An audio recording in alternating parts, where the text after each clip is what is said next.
Johnson's recognized. Thank you, Mr. Chairman.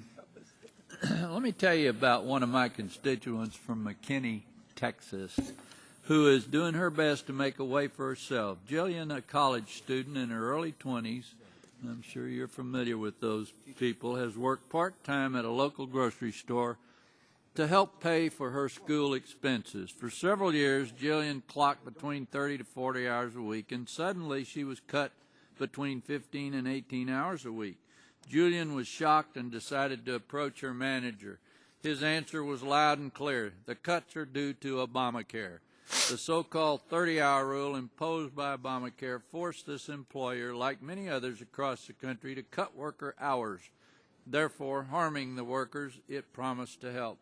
Let's put this into perspective, and I'll be conservative with my calculation. Let's say Jillian worked 30 hours a week, and because of ObamaCare was cut to 18 hours work week. That's a loss of 12 working hours. Having worked at the grocery store for a long time, Jillian was up to $9 an hour. This meant she was losing $108 a week. Worse, that adds up to more than $430 each month. That's $430 less for her pocket that she uses to pay for textbooks, gas, groceries, and living expenses. Mr. Chin, many people like Jillian and find part-time work to help make ends meet. How does the 30-hour rule impact waiters and waitresses? Congressman, it has a severe impact on individuals who are employed as waiters or waitresses. If you consider that the average wait staff earns about $9 an hour, working 39 hours a week, they would earn approximately $350 a week.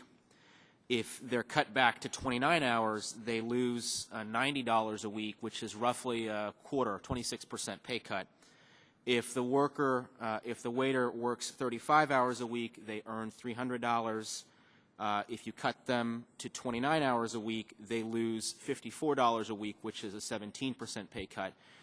Congressman, the basic point here is that if you make something more expensive, you're going to have less of it. And so that is the dynamic that we see at play here. Thank you. Mr. Nassas, in your testimony, you state that because of the 30-hour rule, quote, unfortunately for my part-time workers, they will no longer be able to pick up additional shifts when their schedules change or work more hours during busier times to bring home more pay. Can you go into more detail about how this rule impacts the part-time waitresses and waiters that you have managed over the years? Well, Congressman, I got out of the restaurant business and stuck with the hotels. I found it a lot more profitable. But for our people over, in fact, I'm glad you asked me that question because we were one of the first companies in Maine, hospitality companies, 20 years ago to institute health insurance. We've had it as low as 24 hours. Of course we want to insure people from 30 to 40 hours. But we are 2.5 times, our costs are going to go up right now. I mean, how much more can we do? So when I have people at 30 hours and I want to reward them with more, sure, but I have to have the viability of our business first. We're small business. I'm not like Apple Computer or some sort of thing. I have like basically 80-room hotels. So you're at a relatively small profit margin. When you're talking about doubling and tripling your health insurance cost, there's got to be a point where you just can't do it. So of course you're going to manage down to 30 hours. I'd like to raise them up. But if you're talking about a $10, $12 an hour employee, and then you're going to cost $4,000 or $5,000 just to raise them up a few hours, it makes it extremely difficult to do.